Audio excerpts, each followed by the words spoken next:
All right, guys, welcome. I know that all of them on the podcast. We should leave that in. Wait 6 minutes. Anyway, guys, welcome to the Barcast podcast for today. Today's my birthday, yeah. And I'm here recording a podcast because that is just how much I love bar. I'm Salt.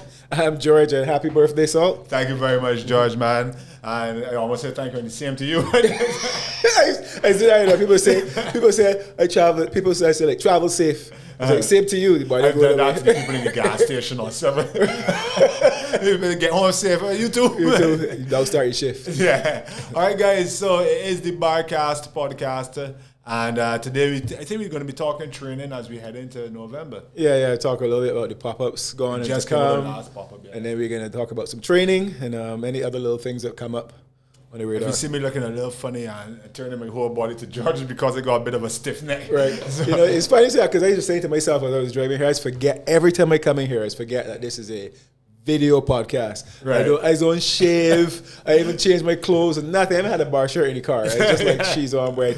It's video. But you know what? It's organic, and that's how we like it. Barbies, right. Barbarians, not Barbies, right? It's true. The rougher the better. The rougher the better, man. And speaking of roughness, we talk about that pop-up, and we also got to talk about that workout that you got me on in this latest block when we heading into the forest, man. Yes, sir.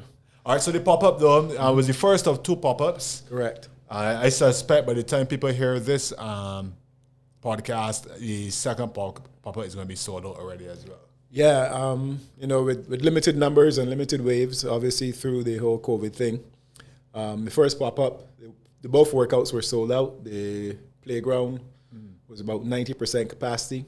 We put up the link a couple days ago. Today is Friday, so Wednesday I think we went live with the link. I think it was yesterday. Or yesterday, yeah, yesterday around 11. And it's almost done already. I was trying to get in the 5 p.m. wave, and when I came to register around 3, and the 5 p.m. wave was full. Right, exactly. Yeah. So you know you gotta get out there, but obviously the pop-ups are a nice opportunity for us to bring bar to a more central location. Yeah. Simpson Motors is the perfect venue for it. They have the playing field stuck in the corner, and that loop is exactly 500 meters, so you can get 1K pretty easily. Yeah. And it's easy to access, obviously, on a weekend, high traffic area normally. So yeah, we enjoy doing it there, and they enjoy having us, so we're grateful to them. And last weekend we had some nice performances. It was an obstacle dance pop-up. So it's really for the people who are obstacle proficient. You brought out 2 new obstacles, though. Yeah, we brought out one, the anchors on the flats. Yeah. And the Spider-Man wall. So yeah, the anchors and the flats, I think is, you know, it's another kind of obstacle similar to the rings or maybe even the monkey bars. It's a grip intensive obstacle with a little bit of swing in it. Yeah. And they tend to be things that are more geared towards good technique than really upper body strength. Right. You know, like when you talk to people who maybe aren't as successful on them, they start to say, my arms ain't strong enough. And then when you watch them, you realize that they just haven't mastered the technique of letting the swing, because really you let gravity do most of the work, and all you have to do is hang on. So I always point them towards Monica. I was like, listen, see that woman over there? She's not even 5 feet tall. she don't lift no weights, and she can do it. So if you are doing a 200-pound, 400-pound deadlift, you could get out of it. Because it's usually it's gravity, really. It is gravity, but you know the thing with most of these skills and obstacles is that some people who, for whatever reason, will see an obstacle for the first time, they'll jump on it and they'll be successful. Yeah. And they just seem to have that affinity to it. The rest of us, you know, we have to try it once or twice or 3 times. Everybody usually gets there in the end. Right. So when people come to pop-ups and they don't get it the first time, and maybe they got some burpees and, you know, they start to feel a little discouraged. They're like, nah, don't worry. Just come. Let us know when you want to come in. We'll set up the obstacle for you. You can practice it. And usually by the second, third time someone does it, they're well on the way towards seeing the improvement. Yeah, if not having it completely dominated, getting close to in the time that they'll need to do the race. I was actually talking to someone, and they were saying that they had to do so many burpees, and they have already signed up for the next pop-up. Right. And I was suggesting to them, maybe you should do the playground. Do the playground, yeah. You get a lot more time on the obstacles. Exactly. And I think I've seen actually a couple of people who I expected to do the workout doing the playground. Okay. And maybe for that reason. Because when you do the playground, it's basically you, 2 or 3 other people, and a coach. and you get 15 to 20 minutes on each obstacle. You get instruction on it. You get some time to play with it. As many times as you can go through it. Without the pressure of feeling like you're in a race and so on and so forth. But if it is a race, if it is a competitive race, then you got to work by the rules of the race, which means that if you feel the obstacles, you got to do the burpees. You know what I mean? What if you kick somebody off an obstacle? Yeah, that was that was interesting. So yeah, but there were some people who failed multiple obstacles on the pop-up and felt a little, they didn't want to do any more. Discouraged, disheartened, a few bars, bear jump. Right. Well, but again, remember that a lot of these things, we show them and we race them as individuals, but on the day, it's going to be part of a team. A lot of them, especially the walls. Exactly. So with the walls, you can have people to help you over. On some of the skills, if you can do it, maybe your partner can, right? Because I've seen groups come together as teams where a couple of people are really strong on the carries, another couple of people are really good at the skills, and everybody can run. And that's really what you need, right? You need so that when you were out last night, with me, see me yawning? Yeah, start yawning, Jay. I yawn enough, bro. I yawn early. Tell whoever is that kid you out last night. You had a podcast the next day. Right, so I can't remember what you were saying. Right, I know. How you distracted now? You want to take it for last night. Right. Anyhow, yeah. So yeah. I think one of the things we had put on the page was that we're only going to have 15 competitive teams on November 28th. Solo yet? Pretty close to. We're close to it. And the reason for that is, again, we wanted this time we have to be compliant with the COVID monitoring unit regulations, and they don't want more than 20 persons collected at any point in time on the start line. Right. So that gives us 5 teams. 5 by 4 is 20. And then last year we had teams finish in the dark. Yeah. And that was with a 2:30, 3 o'clock, 3:30 stagger in the waves.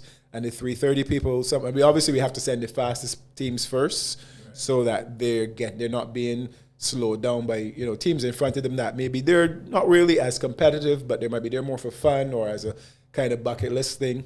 Some teams might get stuck on the obstacles and hold them back a little bit. So we send the fastest teams first.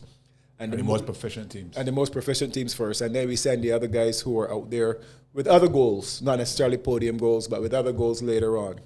So it means that you're starting the 3:30 wave with the less proficient, maybe even slowest teams. And last year we had people who got to the end, who got through everything, but almost got pulled off the course because it was getting too dark. And because it's in November, the end of November, we see the sun is setting early. I believe the sunset for today is scheduled for like 5:37 or so. Exactly. So by the time we get to the end of November, it's going to be 3:30 for sunset. Right? So we can't start too late. And I actually ran through the gully myself with that last team with my cell phone light to make sure that they were able to finish, because I didn't want that they had done all that work and completed all those obstacles and then somebody pulled them off the course just because it was too dark. Yeah. So we're trying to avoid that this year. So we're going to go 2 o'clock, 2:30, 3 o'clock with the waves.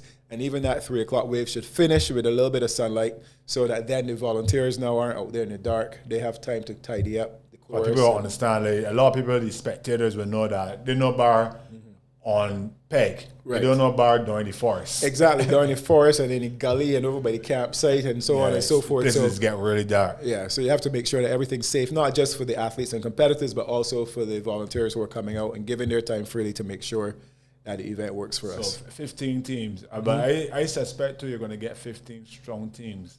Well, yeah, I mean, I expect so. I think, we're going to get the faithful. We're going to get people who've been training for a while. I think there'll be some other people who pop up as well who we may not even have thought about, who are out there training, and then the other guys I know we're going to have a huge contingent in the corporate. Yeah. And then maybe the people who didn't get into that 15 might just go and do the open wave. Yeah. So I think Which is a good option. I think the open wave and the corporate really, honestly, is where we're going to see the growth in bar over time. And once COVID goes away, maybe we get back to 2 days where we get more people trying the competitive wave, doing the day one elimination, and then we're having the final on day 2. But in this current environment, I think it's best to keep it as is. It also kinds of work. So from how you were describing the schedule for this year, you were telling me you want to try to put the individual competitions on the Saturday evening to really climax the Saturday. You still going through with that? Yeah, absolutely. So The schedule as it is right now is that the 5K individual will be on the Friday afternoon.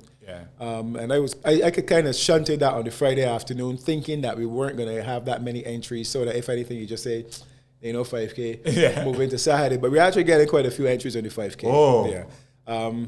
And then is there a limit on the amount of entries for the 5K? No, we would just run them in waves, especially since that's pretty much the only event on that evening. Yeah. We could always bring back the start time for each wave. The Saturday, separating the men and the women? Or separating the men and women. So we would run them in waves again up to 20.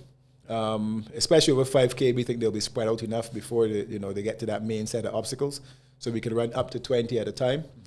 So maybe we'd only need to run one female wave or one male wave, depending on the numbers. It's obviously still entries coming in. That's Friday even. That's the way to start the weekend, though. A good 5K, first time for the event. I feel that's going to get everyone's appetite really wet. Yeah, I mean, I ain't doing no 5K, to be honest with you. If it were me, I would do the 3. I can't wait. So I want it to be a series of sprints. But obviously, you guys who have more running in your legs and stuff, the 5K would be better for you, because you have actually in this one race, you have more stretches where you can actually use your running to your advantage. Whereas the 3K course this year is going to look more like a real obstacle course race as opposed to a run and then a bunch of obstacles.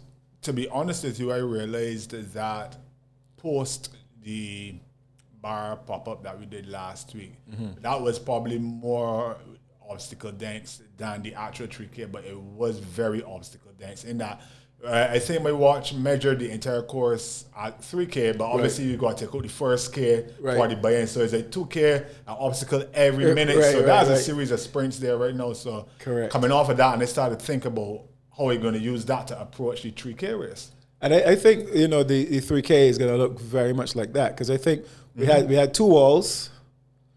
Well, yeah, we had 3 walls technically. 3 walls, 2 carries, and 2 skills, right? So that's 2 rounds, so that's 14 obstacles plus the run, which is basically what bar is 15 obstacles, right? 15 obstacles and carries, but just spread out over more of a distance. Yeah. So it will be very similar to that, except that I don't want a 1K run before the obstacles start. Again, that's like a third of the course. That's like, it's really hard for anybody to make up that sort of time on a really good runner. Yeah. If somebody decides to go sub 4 for that first K, I mean, that would be madness, but still. Yeah. If somebody decides to go... You coming in a minute behind them. Exactly. You're going to be a full minute behind them. A minute is a lot of distance. Especially when the first set of obstacles are, again, designed not to have any bunching. So, from a difficulty perspective, they're relatively easy. Yeah. So you ain't catching them back on that first bank of obstacles. So they could definitely really put a lot of distance between themselves and you. And again, we want it to be an obstacle course race as opposed to a running race with a few obstacles. A few obstacles and carries, yeah. And I also don't want it to be so biased that you think that all you have to be is a good runner to win. Correct. The best overall athlete when it comes to running, strength, obstacle proficiency, agility, speed, that athlete should win. And if that athlete also happens to be the best runner, then fine. Yeah. But if it's just somebody who come off a track and field career and they can do burpees on 3 different obstacles but still get on the podium, I don't know if that's... Over 3K, I dropped the Atlas Stone 4 or 5 times. I don't think if the course is designed well, that should happen. But, they may just be that talented. Who knows? Right. All right, so we're going to have the 5K the Friday evening, and then the 3K individual is going to be the highlight of the Saturday. We're going through the calendar for November. Really. Yeah, so the Saturday morning would be the open wave team. Okay. Right, so this is where, for the first time you come out Saturday morning, and you bring your team out. Again, the open wave, you can bring 4 men, you can bring 4 women, you can 3 men, 1 woman, you can mix it up however you like. Yeah. You go out there, you run for fun. If you have a football team, for example, you guys can wear your jerseys. If whatever you want, this is your chance to come and make it your own. If you want to run in costume, if you want fly your flag. Yeah, absolutely. Do it for charity, do it to raise awareness for whatever. Come out and just have fun with it. Just come out and run around that Saturday morning. Then we have a little hiatus in the middle of the day where we rearrange the course if we have to, go to the restaurant at Peg, have a little break, have a little snack, and then come back out and watch the elite athletes go for that 3K single. That, for me, listen, if that for me is the highlight of the weekend. I love the team. Excited by that. I love the team event, right? Because that's what built BAR. But that singles event is really turning into the marquee event of the weekend for sure. I tell you, one of the things about the 3K that people definitely like is that they get to see so much of it. It's not that lull as the competitors go down peg and exactly. go off a peg and go down to the gully car. Then you got to fill that in with something this year. Correct, yeah, and that was really where we're trying to put the kids event. Right, so that would be, so just finishing up Saturday. Right, Saturday we start with the three. They have the 3K male and female, and we're gonna do the presentation. Kind of we're gonna make every event kind of its own event start. It's a series of events. Yeah, start and finish. So we have the event. We do the medal presentation for it one time. We get your pictures, and boom, off you go. So, and this was really when we start to think about having this event as a sports tourism event and having individuals come in from overseas to take part. If I only here for one day, because I'm on holiday and I'm here with this thing late, you can't tell me to wait till the end of tomorrow for my medal, because I leave it tomorrow morning. Even at the Olympics, it's getting medals the same day. Exactly, so. yeah. It's most of the time you get them the same day. So this way, people can come out, they get their medal. If suppose they don't want to come back the next day, you don't have to come back and wait till Sunday evening to get. Exactly. So that would wrap up Saturday afternoon, and then Sunday morning. Now we come back with what is going to be the biggest event of the weekend. Corporate. Which is a corporate challenge. Probably going to be the biggest for sure. Definitely the biggest. You're saying so for the challenge. Yeah, absolutely. And again, I think... Is there a limit on the amount of teams in there? Well, yes, but what we can do is we can keep moving the start, moving the wave time back. Because the last wave will go off at around 12, right? Because they can run through the lunch break, as it were, right? And then we just go back in half-hour increments until the start. So we can accommodate quite a few. And the whole morning is dedicated. The whole Sunday morning is dedicated. The whole Sunday morning is dedicated to the corporate wave. So, and then we have that little break in the afternoon again. We configure the course, have a little lunch break. Corporate people go and change or whatever. And then the idea is that they will help to comprise a lot of the spectatorship for BAR, especially again, since we're not, we are going to encourage spectators if they are prepared to go through with the protocols. Right. And the protocols this year is that we are creating a bubble. Safe zone even. A safe zone bubble around Barbados Adventure Race, which means that everybody is going to be on-site pre-event tested. So give yourself a little extra time. Turn up a couple hours earlier before your event. Everybody's going to be tested so that once we start the event, everybody can relax, knowing that everybody who is there is negative, and we can just relax. We still follow the protocols, but it will be a little bit more of ease. We went through the pre-event testing for everybody in the last pop-up, and I think it went well. Yeah, it's pretty smooth. I think, again, I want to say thanks to everyone who came out, because everybody was compliant. There was no issues at all. And it worked very, very well. And I think, again, you can see that, people turn up, and you cannot help but be a little bit cautious in this environment. But the on-site testing makes people feel a little bit more comfortable. It helps them relax a little bit. And if you're relaxed, you can enjoy the day a lot better. And it also, I was saying, helps people to be on time. Right, because you got to be there 2 hours before. You got to be there 2 hours before. So when call time is that long in advance, and I mean, like, for me personally, and a couple of other people, they were like, they don't even want to start to warm up or get into race mode till they know for sure. Right. So you're going to get there early. Yes, I got you. And then you're going to start to say, all right, this is my preparation time now for the pop-up. So then that is Sunday morning, and then afternoon time on Sunday? Yeah, the afternoon time on Sunday, we, like you said before, normally when we start the competitive wave, because the team competitive event goes off peg for quite a big chunk of time. Yeah. So it's about 4K off peg, down Horse Hill, up through the Joes River Forest, and they're not just running, there's carries, there's stuff to do and so on, there's a couple skills. And by the time you get back to peg, it might be, half hour, 35 minutes later in some cases. Even longer. Even longer. It's like, those are the teams at the front. Yeah. So that's where we're going to put the Bayview Kids event, the mini bar. So we'll get the little ones to come out and take part, first time this year. So that's what we're going to fill the space with. So you don't have to worry, there will be something to see. Yeah. It's not like I see these guys start and there you go and, just sit down waiting. And this year, we've actually brought in some dedicated spectator spots. So we've got some seating, some bleacher seating, which again will be distance in 3 sites, especially. Obviously, the finish line will be one. The area over by the silos, which tends to be a natural gathering point, will be number 2. And then the area close to the restaurant at Peg where we had the rings and the crawl and the traverse bar. There'll be another dedicated site there. So that's the obstacle dance area too. That's exactly three obstacle dance areas. Well, that's zone 3. That one. Which one? You mean the one over the restaurant? Or that's zone 2. I think that's zone 3. I think zone 1 is the one with the A-frame. Correct. Zone 2 is the one by the silos. Right. And zone 3 then would be the one by the restaurant. Yeah, ish. Yeah. So then, but when you get out there, at least you had wanted to put the container traverse there last year. That didn't go there, but you would have gone the container traverse, the low traverse, the rings, and the Atlas Stone right there in that area. So and the crawl as well, right? So but we have the container traverse back this year. We've already made a fix for it. So I like that obstacle because it's a visually impactful obstacle. Super. But it's also very different to all the others, right? Most of the other ones are like we say grip intensive, swinging obstacles or carries. This one has a little different element of skill attached to it. So I think it'll be good for people. So we already repaired the brackets. Last year, the fella from who came to set it up for us had never seen it before. Right.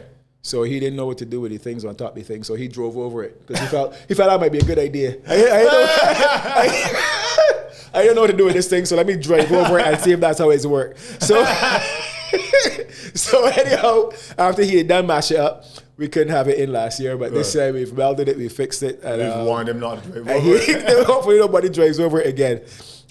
Point of information, that's generally not how to fix things. Yeah. Right. Okay, so no, I don't know. This podcast is really supposed to be about training. Right. And as people prepare for November. Right. But I don't even know which set of competitors you want to target when you're speaking about training, because we have people that a bunch of different people, right? Who just coming off nowhere. They ain't got no baseline on it. They just hear about this thing, they want to do it. Then you got the people that doing open wave who would have been training a little bit. Then you got the corporate people who have been training. Then you got the elite. And the elite people ain't necessarily want to hear you say, oh, that's going to get electric every 2 days. Right. So who we targeting with this training talking about? Well, I think there's some things that we can say for everybody. For everybody, okay. Right? So there were a couple of questions here. Like one was, should I be cleaning up my diet in preparation for bar? Example, should I incorporate more protein or drink more water? Right? That's from early. Drinking more water is always good. Yeah, especially like the longer the distance you're running, the more heat your body's going to be generating, the more you're going to sweat. So definitely, in addition to hydrating during your training, you want to prehydrate and you want to rehydrate as well. So that one is an easy one. As far as cleaning up your diet is concerned, anything that you have on your body that's not helping move you forward is slowing you down. So if you feel like you're carrying an extra 5 pounds or so, and you have, you don't mind, going on a slightly restricted calorie program to lose that 5 pounds, then that's going to help you for sure. So as far as the diet's concerned, for sure, clean it up, get rid of all the, the crap that doesn't really help. That's what we call not a nutrient-dense food.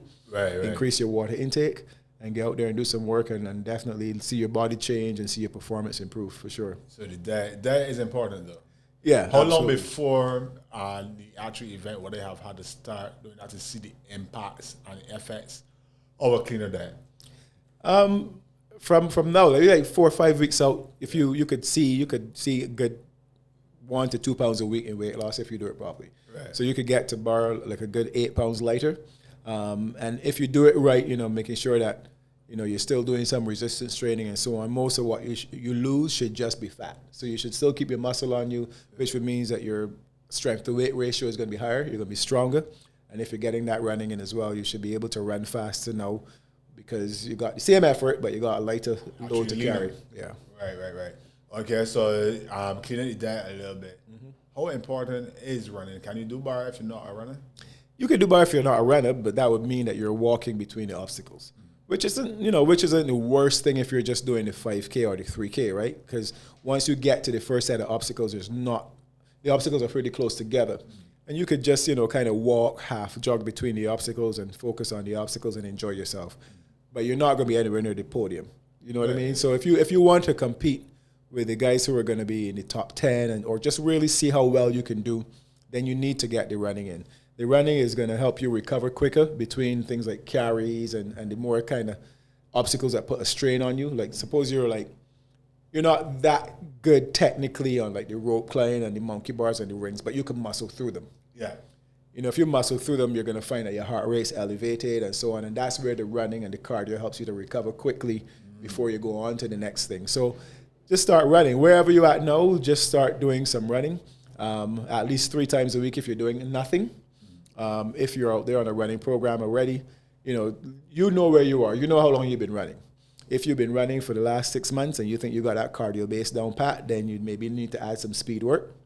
If you haven't been doing it, just keep focused on that 80-20 principle, where most of your running is long and slow, and then the 20% is super high, like interval training or so on. You know, and then that will help you get there, pretty quickly.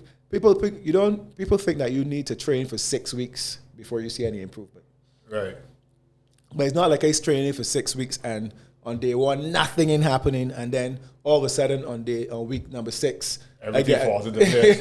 No, you're making incremental improvements over time, right? So even one run here and there can start to improve your fitness. So just get out there and do whatever you can. Not everybody has the time to train twice a day, so just whatever time you have, just make sure you devote some of it towards the running and the other elements of the sport. That question was from whom? Erlene, yeah. Oh, you have another question there? There was another question about, I think it was about hydration. No, it was not about hydration. What are the best types of gloves to use for the race? For the competitors' team event, do all team members need to complete all the obstacles? So she asked 2 questions. I don't know if she thinks she's going to get 2 T-shirts or not, but you were getting a T-shirt for asking the question? If I use it on the show. Oh, so you're going to get 1 T-shirt. 1 T-shirt. So the best types of gloves to use on the course. Now, I personally don't use gloves when I train because that's just me. I just like to feel more in contact with the implement, right? Yeah. But obviously not everybody has big old rough hands like me. You got people like me with bougie hands. Bougie princess hands. Yes. And the worst thing that can happen is that you rip your hand on one of the first obstacles. So if you need to wear gloves, wear gloves. Now, the best type is the ones that you feel comfortable with. I see a lot of the athletes using the gardening gloves. I've seen that because they're full finger gloves. Yeah, and they have a little tackiness to them. And I just actually got some of these Gorilla Grip gloves. You got them here? I got some off Amazon. I brought some in. I think by the time this podcast goes out, most of them might be gone. But I bought like. Sorry, they had a pair to show me here. Yeah, I bought like. They had five small. Five small. The basketball is a little teaser. Five small and 15 medium, but most of those are gone. But anything that is in that has that kind of tacticity to the grip, so that you don't slip off the monkey bars and those types of things. Gorilla gloves, you say? Gorilla Grip gloves, yeah. And there was the video that they had on thing is what sold me. The guy is putting oil and grease in his palm and still holding on to something plastic, and it was still gripping. Right. It was a good marketing video. It got me with it. And have you tried them though, or you haven't tried them? I actually tried them, but not with anything slippery. I was just doing it, moving around the logs and thing. Anywhere, they feel very comfortable. Right. But I don't know how. Like I say, like the other things I like to grip in my hand, so just to feel that implement. So yeah, but as far as the gloves are concerned, if we have any left, come and get a pair. Otherwise, how much are they going to be? $45. It's not hard sell. Good. Yeah. Me actually trying to find out if I should buy a pair. They're $45. They're $45. Apparently, they're selling the Everlast ones here on somewhere for $60 and $90. So I like it. Obviously, priced them too low. I didn't really bring them in to make any profit on them. People were asking for gloves. And I discovered these Gorilla Grip gloves online, so I decided to bring some in for people to use. I like gloves. I prefer gloves. Yeah. So we're going to see those. Sorry, I just keep saying sorry to have a pair here. Yeah. But about the gloves, right? So one of the things with the gloves that I notice the athletes doing is they're running to obstacles, and then they stop when they get to the obstacle, and they put on the gloves. And then do the obstacle. Guilty. Right? So we run into the obstacles, yes. Right. We stop and we put on the gloves. Let me hear you first before I get off of my explanation. So over the 10K or the team competitive event, that might not be such a problem, right? But if you're doing a 3K and you're trying to be like competitive, think about it. 3K, every second counts. Yeah. So there's no real big gaps for you to make on anybody. So let me say you get to the obstacle 10 seconds before me. And then you got to stop and put on your gloves. Spend 15 seconds. Yeah, and spend 15 seconds for it. And I ain't putting on the gloves, I get right past you. So I think you kind of have to think about and train your transitions a little bit. So I got the gloves tucked into my pocket or the back of my pants or wherever. Or running with the gloves. And I see the obstacle, I'm approaching the obstacle. I have to start getting those gloves on so that when I hit it, I can in stride just jump on that obstacle, get it completed, and keep running. If I have to stop and give it whatever advantage I have, imagine 15 seconds over 20 obstacles. So let me hear your explanation now. No, the only reason that you would see me do that is to get breathing. To be honest with you, if I know I'm going to run to an obstacle hard, I can actually use that time that I put on my gloves to recover a little bit before I actually get on the obstacle and not get onto the obstacle hot and sweaty and then have to do burpees. Right. I got you. Yeah. But for the 3K, I don't think you should be thinking about recovery. I think I'm serious. Recovery at the finish line. What I'm talking about. So like 3K, right? When you think about some of the athletes who are coming out to compete in that 3K, we have Darren Matthews who's going to be defending, right? We have Adande Brown who didn't compete in the individual last year, but who previous year he was silver medalist. Yeah. You got a guy like Raheem who did really well in the benchmark workouts, who did bar for the first time last year and we're coming out to be more competitive again, and so on and so forth. These guys are not slowing down for obstacles. You have to be prepared. You have to be prepared. You got like Keefler and Fabian, all them, so then they stop in there. Exactly. You have for them even wearing the gloves. You have to be prepared to die on this course. Yeah. Basically, you have to be prepared to redline the whole thing and feel like your heart can jump through your mouth and just like suffer till the end. So there ain't no breathers on the 3K. Maybe in the 5 and definitely in the team corporate, because obviously you don't want to be like, not corporate, in the team competitive. You don't want to be in a situation where you're dragging along one of your teammates and they're gassed the whole time. Right. So that is where you manage your energy a little bit better and you try to be more or less like 80-85% throughout the entire race. But in the 3K, it's only really truly, I feel like Darren has finished in sub 20. Yeah, right? absolutely. So it's only really 20 minutes, 25 minutes of work. There's some people out there who can run a 3K on flat in that time. Yeah. So you got to be really prepared to suffer if you want to be anywhere close to the top. And speaking of that, so you talk about the gloves. I saw that the gloves question was interesting because I also see that you've noted that this year you're not allowing chalk on the course. Right. And that's just for consistency, right? So we've had this issue about chalk before and people would sneak chalk on the course and so on and so forth. And then we thought about providing chalk. And this is really, providing chalk is just to, if people can try and teeth, then we can make sure they can't teeth by playing chalk for everybody. Yeah. Right? But chalk is not something that is really offered internationally in obstacle course racing. So why would we, especially since this race is a qualifier, you can give people chalk now and then they can get to Jamaica or to wherever and they can hear they can't use chalk, and now they get so used to using it, they don't know how to compete without it. But also people, somebody saying they bring in chalk, but was it they really bring in? Right. You know what I mean? So cocaine. Yeah. Exactly. I mean, you cannot bring cocaine on the course.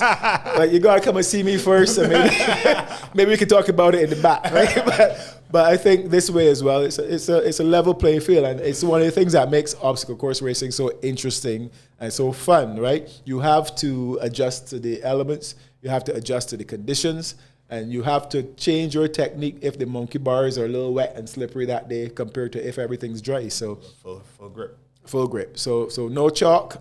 I actually read there, and I thought this was the reason sometimes the chalk, because it's so fine with the way how they finish on, especially the nunchucks. Right. It takes it off. It takes it off, or it actually fills into the spots. Correct. And then it becomes even more slippery. Yeah. And then even things like the rings, because they're wooden, you start to get the grinding away the thing over time as well. So in addition to the other things, it protects the implements for sure. All right, so we're talking rule changes this year. How you found that the athletes are adapting to the change with the ball on the grips? It's just funny, right? Because there's a story about, I think it's the Navy or the Army, where they had a different rule for women doing pull-ups from the men.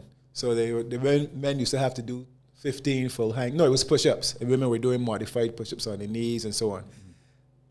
And when the tests included push-ups on the knees, women could not do a full push-up. So they changed it and they said, no, from now on everybody's got to shoot with the same bullet. Everybody got to do the same pull-up and the same push-up. Yeah. And they just had to train it. And now you have women in the Army who doing the same push-ups as the men and the same number of pull-ups as the men because they had no choice. Right. And I've noticed that because we took out because we changed the rule to fall in line with international regulations and people have started training it according to the new rule. Yeah. Some of the best people out there on the grips are actually female. You know, I didn't post a video, I think yesterday, Gina Lee Shepherd came to drop off some boxes from the pop-up back at the gym. And Amaris was downstairs training the grips. Yeah. So Gina had on a long skirt because she didn't kind of do work, right? She just going to drop off. And she went out there and do the grips in she long skirt. I got the video. I guess you don't need the skirt. You don't need. I mean, maybe the skirt helps. I don't know. Maybe that's how she coming out for the team competition this year. Right, exactly. But you know, like she would have like if she didn't have to train it like it is, she would still be gripping the pin on the ball, for example. So just so you know, people, if you've done this race before, you cannot grip the pin on the 3-inch ball. You have to grip the ball. You can allow incidental contact as long as you adjust, but you cannot grip the pin anymore. You have to grip the actual ball itself. Okay, and if it's giving you trouble, probably try wearing a skirt. Right, exactly. The skirt obviously helps. Train it in the skirt. What else you want to talk about today on the podcast? Because I know we only have a few more podcasts before November, so I feel like this is when we're going to really start to have to get a lot of information out to the Barbarians. Absolutely. So Natalie was also asking about what was going to be compulsory in the competitive event. Yes. Right? Again, because, it's two events where we've had, the influence of COVID, I've decided that I'm not changing any of the rules from last year. Right? So you ain't got one other thing to think about. Everything is going to be exactly the same as last year, except for where there's new obstacles. So the compulsory obstacles where each member on the team has to complete is going to be the rope, the rings, and the monkey bars. So each member on the team is going to have to complete the rope, the rings, and the monkey bars. The other skills, the traverse bar is going to be one male and one female. That was like last year. Just like last year. The grips is going to be any two. Any two on the grips. Any two on the grips. The new obstacle, which is going to be the anchor and the flats. Mm-hmm. It's flaps. Flats, I think they call it. Yeah. Flats, yeah. Since that's new, we'll let you decide, and we'll make that any two. But two people. But two people. Yeah. So the rope traverse, that will be any two. Rope traverse will be any two. Yeah, just again because it's new and people might not have the container traverse. The container traverse, right, yeah. People might not have had as much time on that, so we're going to make that any two. And what I'm going to try and do with that for the athletes is we're going to try and set up very early this year, right? Especially since we have the extra day with the 5K if it happens. So you've been setting up early for events this year. You got a pretty good track record so far, right? Yeah, I mean, like the only time we don't start on time is when it's weather affected. Yeah, and even then I'd be trying to get it off, So I mean, even in the 5K, but the 5K was a Saturday. You were finished at the Thursday. Yeah, finished at the Thursday. Last weekend, the guys came out and they got the scaffolding up for us. Most of it up by Friday evening, and we only had a little bit to do Saturday morning. So again, everything was on time. Taped off, but yeah. So with the container is actually going to be one of the first things on peg. Okay. Because the containers that we're going to use store all the equipment. Oh, okay. Right. So we're going to just have, again... That makes sense. Yeah, big shout out to the other James Bradshaw from Crane and Equipment because they've always supported the event and allowed us to store and use their containers up at their place in where is now? Lears? In Lower State. Lower State, right, yeah. So as well as giving us an office at Desktop. So again, thank you, James. So we're going to get the containers there early. Yeah. And because it's an obstacle that people might not have seen before in the pop-ups or anything, we'll put up that obstacle from relatively early so that people get a chance to practice. Yeah, you'll get a chance to practice on it and train it before the actual day. Spider-Man wall, how are you going to go about that? Spider-Man wall, we should have 3 of those by the time the event rolls around. And that will be deep enough into the course that there shouldn't be any bunching. And if it turns out that we don't get 3, then I'm not going to include it. Well, I mean, if you have 3, would it be in the team event? It would still be a team event, but it would be compulsory for everyone. I think so. I think because it's a pretty easy obstacle, it really needs to be compulsory for everybody. I think that's also a nice obstacle for overtaking as a team. Right. Yeah. If you get there, you see a team, but you and your team can try to ease across there. Correct, and it's a fun obstacle, right? I think it's a fun obstacle. Even with the wrinkle, you're putting it on Saturday. Going in the direction. Other direction, yeah. And I think if I design this course properly, and if I set the rules properly, it shouldn't be a situation where any one member on the team could just run. Right? It's a team obstacle course event, so some tasks are going to be shared, some tasks are going to be individual, but I shouldn't be able to just run along with the team and get pelted over walls and things. I should have to do some of the skills. I should have to do some of the carries. So that's where we make some compulsory. We obviously realize that, again, the sport is still very new. So everybody might not have the same obstacle what's proficiency. happening is that a lot of people just have 3 people on the team and then somebody can run to pick up a number. And that's, I think in the early days, that's kind of how it was. We didn't really have much more than walls and a few very basic skills. So the teams that could run would win. Yeah. So now you can't just be a team full of runners. You have to have the carries, you have to have the skills, and you have to have those skills spread throughout your entire team. Otherwise, you don't really have a chance of winning. All right. Are there going to be any other events? There's no team pop-up this year? No, there's no team pop-up this year. And again, it's just trying to allocate resources the best we have, going into November. And also, again, trying to respect the whole COVID thing and not having people be too bunched up. You got a team pop-up, then you basically got 40, 50 people on the course at one time, and that's maybe not the best thing. Last question I got for you before we go, because I know that we say we're going to gain as many questions, but I just realized we've been recording for almost an hour. All right, it's only 41 minutes. But most people are going to listen to this on the commute, so I don't want it to be too long that they don't ever finish the podcast. We can't do a Joe Rogan show. I mean, Joe 2 hours. Joe Rogan's like 2.5 hours. I don't know if I on talk for so long. Let me honest to God. I like them long form conversations. There's one I listened to by this guy called the Huberman Lab. Yeah, and his would be like 2+ hours, but it's good information. So right. Yeah. You just take it in. I want to know where you got this basketball. This basketball is here. Those of you who did the team event last year will recognize it because it was one skill when you came back up Horse Hill on the basketball court. It was one person shooting last year. This year it's going to be 2. So you got to score 2 free throws per team. And you got to stay there until you get them done. Wow. So you can't just have one person shooting. Yesterday we had a little workout. Yeah, boy. And all the fellas who's playing enough basketball are feeling real stylish. All the men missed 2 free throws. It's because George, right? Let me hear what it is. Nah, we put down our basketball days now to do Rambo in the forest. You literally know we would have to come back and be shooting basketballs. No, Jason scored. Jason did not score. And then we had Carly Pipe, who's a runner. Carly come and walk up to the line and hit it on the first shot. And this is all right. Go on. The funny thing is, right? I was so sure that she was going to miss, right? Yeah. That I had both balls in my hand. So I was already passing her the second ball to take another shot, right? Already ball right through the hoop. I was like, wait. That's what you see. And Carly was gone. But Carly hit it. Tiffany hit it. A few of the girls hit it. But fellas was just doing burpees. Bricks, man. Bricks. And the thing is, because it's such a rhythm breaker, you running uphill and running uphill is already taxing. Right. So that's a benefit for Carly, first of all. She's not going to take as much recovery stopping on the basketball court. Her heart rate in there as high as the people that are trying to catch you. Right. So when you get there, then you go actually settle your nerves and hit a basketball Use shot. them fine motor skills. It's not easy. I see Blonda hit her second shot. I was like, all the girls hit. All the girls. You tell me Tiffany hit.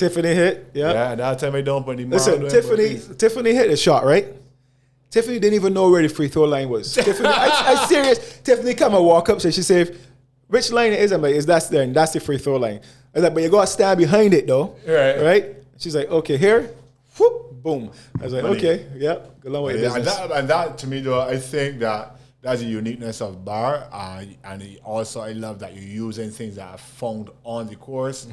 Because anybody could say, no, what we doing this here, like obstacle course, we're playing a spear throw. Right. But no, we need a spear throw for you got a basketball court there. Exactly. Yeah. And again, we want BAR to have its own identity. Yes. Right? Spartan is Spartan. Spartan is the brand leader. Yeah. And if you want to know how to do things well, you have to look at Spartan and see how they do things, because Spartan is a well-oiled machine. Yeah. Right? There's no criticism for them how they organize their event. But we don't want to just come and copy everything. Because then we might as well be Spartan. Have your own identity. Yeah, so we build our own obstacles. We have our own courses. And, then it gives a reason for somebody who's in the States to come down and say, I want to do that BAR event. If we look just like Spartan, why come down to Barbados? To do an imitation Spartan. Exactly. That's why I think that what's happened is that George is the madman he is is walk the course and just look for things and say, you know what? All right, yeah, we don't be Bath Beach. I can send them in the sea. Correct. Because the first time we went in the water. Yep. Actually, that's what I do. This might sound a little bit esoteric, but I just walk the course and I just let the course speak to me. You know, I just walk the course and I see things and think sometimes I might walk it with, one of the other people who work on bar. And it's like, what about X? What about Y?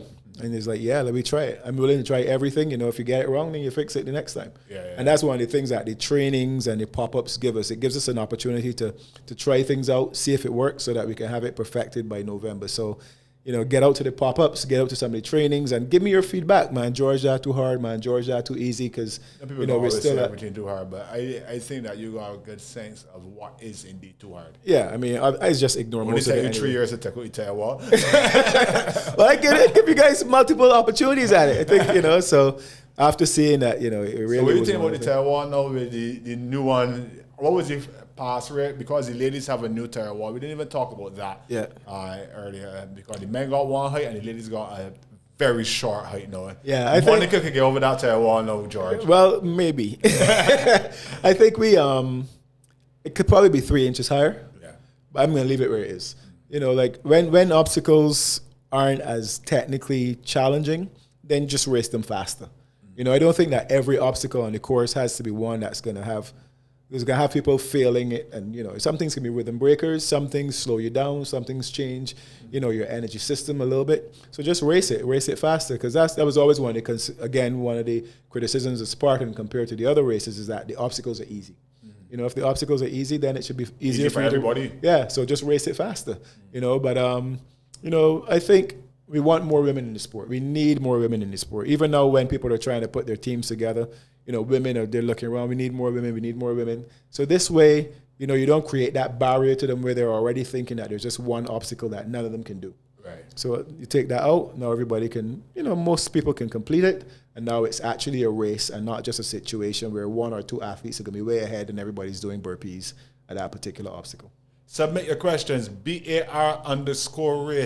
BAR_race on Instagram. We get some more questions for next week's podcast as well. And if we use your question on the show, we will definitely give you some bar swag. So not 246 and Earlene, you guys will get some free T-shirts for your questions this week. Thank you. Not finisher shirts though. No, we don't give those away. Bar tribe shirts. Right. So you got that. So get your questions in for the next episode, because we want people to submit their questions. So also go on to BarbadosAdventureRace.org and register. Correct. It's important.